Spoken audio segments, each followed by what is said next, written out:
За яг энэ хуулийг батлахаас сууж байгаа энэ гишүүд маань энэ юм ойлгосон байх ёстой гэдэг утгаараа асуусан шүү. Тэгээ ардын хүүхдийн төлөө яагаад анхаардаг юм бэ?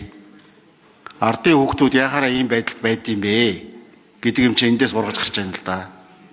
За тэр хар тамхи янз бүрийн холбоотой юм дээр бол хариулсангүй шүү та нар.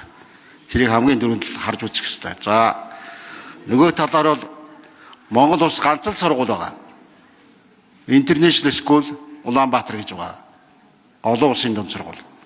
Тэнд бол бассейнтай, гаднаа хөл бөмбөгийн талбайтай, тэр давхар нь 2-3 давхар байдаг.